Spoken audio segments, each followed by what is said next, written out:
ఈ సమయంలో నేను కొన్ని విషయాలు కుటుంబం మరి జాషు అంకుల్ కుటుంబం వారి కుటుంబానికి మరి ప్రభు నాకు ఇచ్చిన తలంపులు ఒక 2 నిమిషాలు నేను ముగిస్తా. యెషయా గ్రంథం 57వ అధ్యాయం.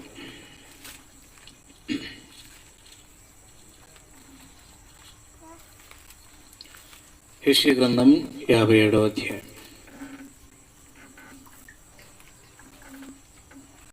నీతిమంతులు మొదటి నుండి చూద్దాం. 57వ అధ్యాయం మొదటి 2 వచనాలు. ఇందులో కొన్ని విషయాలు మాత్రమే జ్ఞాపకం చేస్తుంది. నీతిమంతులు నశించుట చూచి ఎవరునూ దాన్ని మనస్సు పెట్టరు. భక్తులైన వారు కొనుపోబడుచున్నారు. కీడు చూడకుండా నీతిమంతులు కొనుపోబడుచున్నారని ఎవరికి తోచదు. వారు విశ్రాంతిలో ప్రవేశించుచున్నారు. తమకు సూటిగానున్న మార్గంలో నడుచువారు తమ పడకల మీద పరుండి విశ్రమించుచున్నారు. బైబిల్ ఇంతవరకు చాలా మంచి విషయాలు మరి అన్నగారు పంచుకుంటూ వచ్చినారు. ప్రభు నాకు ఇచ్చిన తలంపు ఏంటంటే చనిపోయిన వారి గురించి జ్ఞాపకార్థ కూడికలు, వర్ధంతులు, ఈ ప్రపంచంలో ఉన్న మరి క్రైస్తవులు కావచ్చు, క్రైస్తవేతలు కావచ్చు, కొన్ని వారి జ్ఞాపకార్థంగా కొన్ని చేస్తూ ఉంటారు. వారి జ్ఞాపకార్థంగా కొన్ని ఎందుకు ఇవి చేస్తున్నారు అంటే వాళ్ళ ఆత్మ శాంతి కలగడానికి అని ఒక సమాధానం మనం వింటున్నాం. వారి ఆత్మకు శాంతి కలగడానికి కొరకు ఇవి మేము చేస్తున్నాం అంటే అవి చేయమని వాళ్ళు చెప్పినరా? చనిపోయిన వారు ఇవి చేయమని చెప్పినారా? ఈ రాత్రి ప్రభు నాకు ఇచ్చిన తలంపు ఏంటంటే కుటుంబం. జాషువా గారు ఎక్కడున్నారంటే విశ్రాంతిలో ఉన్నారు. నెమ్మది గల స్థలంలో ఆయన ఉన్నాడు. నెమ్మది గల స్థలంలో విశ్రాంతిలో ఉన్నాడు ఆయన. కుటుంబ విషయమై ఆయనకున్న ఒక బాధ్యత అనేది అక్కడికి పోయినా కూడా కుటుంబం అంతా నేనున్న స్థలంలోకి రావాలి అన్న ఆశ ఉంది ఆయనకు. కొడుకులు, కోడన్లు, మనమన్లు, మనమరాన్లు, బిడ్డలు, రక్త సంబంధులు అందరూ కూడా అంటే చనిపోయిన వారు నీతిమంతులైన వారికి మనల్ని గురించిన జ్ఞాపకం ఉంటుందా? చెప్పండి, జ్ఞాపకం ఉంటుందా? మనల్ని గురించి జ్ఞాపకం ఉంటుందా? నాకు ఒక మాట నేను చూస్తూ వచ్చిన వారికి ఎలా జ్ఞాపకం ఉంటుంది? మరి వెళ్ళిపోతున్నాడు కదా విశ్రాంతిలో, ఇంకా వెళ్ళి అక్కడే నేను మంచి స్థలానికి వెళ్ళిపోయినాక నాకెందుకు ఈ కుటుంబంతో ఈ తలనొప్పి అంతా నాకెందుకు అని దాదాపుగా అలా అనుకోరు అనుకుంటున్నా నేను. విడిచొచ్చిన కుటుంబ విషయమై వారికి ఒక భారం అనేది వారి లోపల ఉంది అన్నది నాకు ప్రభు తెలియపరుస్తుంది. ఈ విషయాన్ని ఎలా నేను చెప్పగలనంటే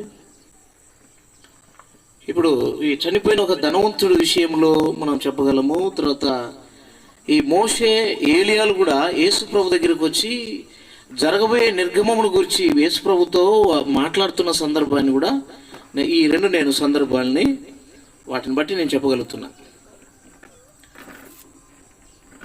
ఏంటి జరగబోయే నిర్గమమును గురించి ఏంటంటే ఇశ్రాయేలు ప్రజలందరి విషయమై మోషేకు, ఏలియాకు వారి విమోచన కొరకు ఈ బాధ్యత తీసుకొని ప్రభు దగ్గరకు వచ్చి మాట్లాడుతున్నట్లుగా కూడా నేను గ్రహించిన. వాళ్ళెవరు? నీతిమంతులు. వారు దేవుని దాసులు, నీతిమంతులు. సరే, అనీతిమంతులు ఒక ధనవంతులు మనం చూస్తున్నాం లూకాసు వార్త 16వ అధ్యాయంలో. ఈ వ్యక్తి కూడా భూమి మీద ఉంటున్న నా 5 సహోదరులు ఉన్నారు, వారు కూడా నేనున్న స్థలంలోనికి రాకుండా లాజర్ను పంపు అంటున్నాడంటే భూమి మీద ఉన్న వారి విషయమై వీళ్ళకు ఒక బాధ్యత అనేది ఉంది. చనిపోయినా కూడా మన విషయమై బాధ్యత ఉంది. చివరికి నేను చెప్పేది ఏంటంటే సహోదరుడు విజయరాజన్న సేవకుడు కాబట్టి మంచి సేవకుడు. దాదాపుగా అన్న నాకు పరిచయమైన నాటి నుండి ఆయనను నేను గుర్తించింది ఏంటంటే మంచి నమ్మకమైన వ్యక్తి, మంచి స్నేహితుడు అని కూడా చెప్పగలను నాకు. నాతో పాటు కలిసి సేవలో ఉన్నాడన్న. తర్వాత ఇద్దరు అన్న తమ్ముళ్ళు ఇద్దరు ఉన్నారు, సత్యమన్న, ఇక సహోదరుడు మరి రవి అన్న, తర్వాత ఆయన వాళ్ళ భార్యలు పిల్లలు, అంతే కదా. ఇంకా అక్కగారు కూడా ఉన్నారేమో కదా, ఒక్కతే కదా, అక్క కూడా ఉంది. ఒకవేళ మీరు కూడా విజయరాజు అన్న లేకపోతే తండ్రి నాన్న నమ్ముకున్న దేవుణ్ణి మీరు నమ్మకపోతే, లేక అన్న నమ్ముకున్న దేవుణ్ణి మీరు నమ్మకపోతే, నాన్నగారికి మీరు మిగిలించింది ఏంటంటే ఆయనకు అక్కడికి పోయినా కూడా మీ విషయమై భారము బాధ్యత అనేది ఉంది. మీరు ఇక్కడ ఆయనకు ఎన్ని దినాలు, లేకపోతే ఎన్ని ఈ వర్ధంతులు, లేకపోతే ఈ దినాలు, లేకపోతే జ్ఞాపకార్థ కూడికలు, లేకపోతే ఆయన పేరున కొంతమంది నామకార్థ క్రైస్తవులు కూడా సమాధుల పండుగలు చేస్తా అంటారు, వాళ్ళకు బట్టలు పెడతా అంటారు. ఇంకా లోకస్తులు అయితే ధూపాలు వేస్తా అంటారు. ఫుడ్ వారు ఏదైతే తిన్నారో అది వాళ్ళకు పెడతా ఉంటారు. ఇంకా అంటే దేవుడు నమ్మని వారైతే సంవత్సరానికి పెద్దల మాసం అని చెప్పేసి ఒక రోజు వస్తుంది, సంవత్సరానికి ఒక రోజు. ఆ రోజు వారికి ఏదో సాంబ్రాణి వేస్తారంటారు, వారికి బట్టలు కడతారు. ఒకసారి మా దగ్గర దేవదనం గారు అని ఉన్నాడు, ఆయన వాళ్ళ నాన్నకు ఏదో ధూపం వేస్తూ బట్టలు పెడుతున్నాడు, నాన్న ప్రార్థన చేయడానికి పిలిపించాడు. వాళ్ళు ఏదో నామకార్థ క్రైస్తవులు, సరే మాకు కాదనుకోండి, ఎందుకంటే వాళ్ళని పోగొట్టుకోకూడదు అన్నట్టుగా పోయి ఆ రోజు నేను ప్రార్థన చేసి కొన్ని మాటలు చెప్పిన వాళ్ళకు. మనము భూమి మీద ఇవన్నీ ఎన్ని చేసినా కూడా వాళ్ళ ఆత్మకు శాంతి మనం కలిగించలేము.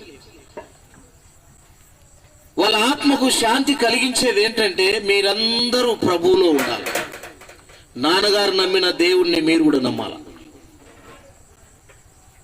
అప్పుడే ఆయన ఆత్మకు శాంతి ఉంటుంది, సంతృప్తిగా ఆయన అక్కడ ప్రభు దగ్గర ఆయన ఉండగలడు. రవేనా వింటున్నారా? సత్యమన్న మీరు కూడా నాన్నగారు నమ్మిన దేవుణ్ణి మీరు నమ్మకపోతే ఆయనకు మిగిలించేది ఏంటంటే పరలోకంలో ప్రభు దగ్గర ఆయన ఉన్న విశ్రాంతిలో ఉన్న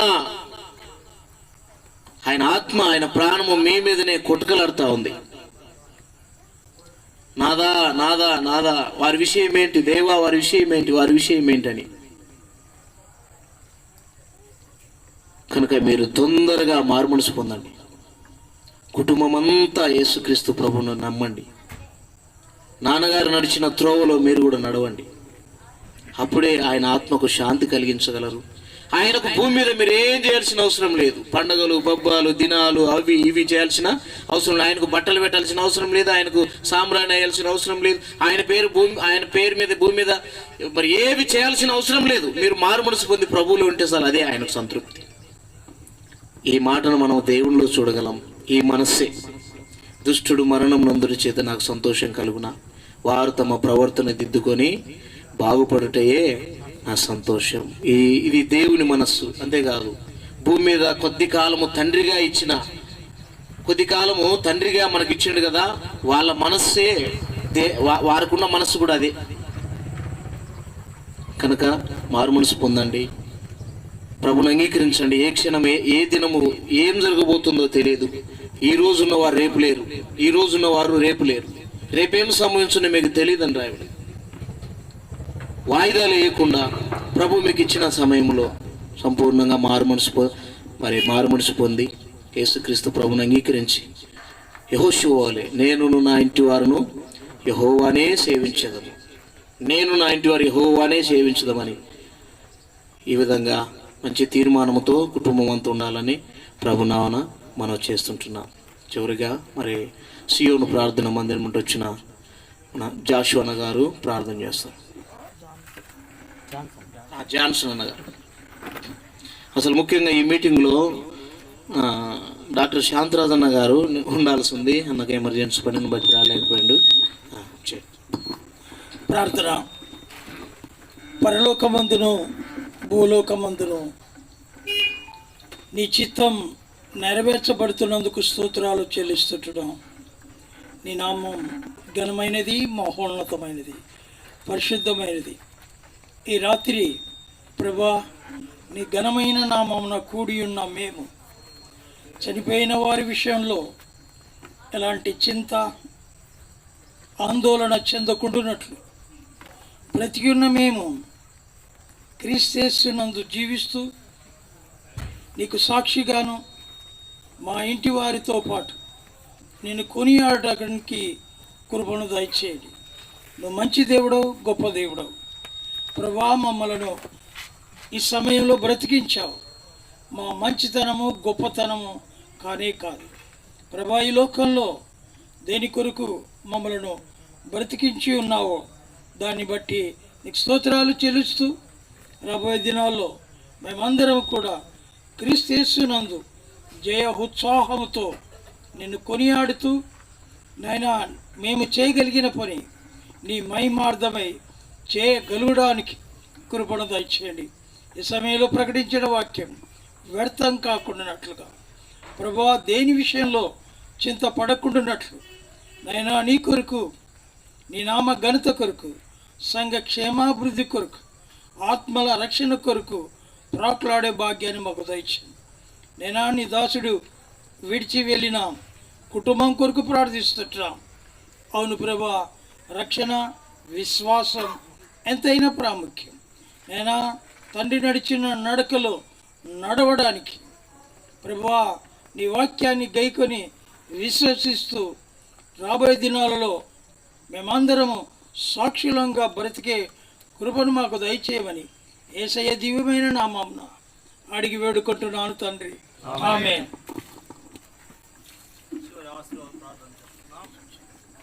మన ప్రభు అయిన యేసుక్రీస్తు కృప, దేవుని యొక్క ప్రేమ, పరిశుద్ధాత్మ యొక్క నిన్న సావాసము మనకును సర్వలోక పరిశుద్ధులకును దేవుని సేవకులు సార సంఘం అంతటికి మరి ఇప్పుడు ఎల్లప్పుడూ మరి ముఖ్యంగా జాస్వాంకుల కుటుంబానికి, ముగ్గురు కుమారులకు, కూతురికి, తండ్రి కోడళ్లకు, మనవనులకు సదాకాలము తోడై ఉండునుగాక. ఆమేన్. బలపరచు నీ భక్తులను బలము తోడా ప్రవేశించి, బలపరచు నీ భక్తులను బలము తోడా ప్రవేశించి, విలువైన నిరక్షణను, విలువైన నిరక్షణను ధరింపజేయుం. హల్లెలూయా, ధరింపజేయుం. హల్లెలూయా. ఆకాశమహాకాశంబులు పఠానీయా జయాకరుడా, ఆకాశమహాకాశంబులు పఠానీయా జయాకరుడా. Praise the lord.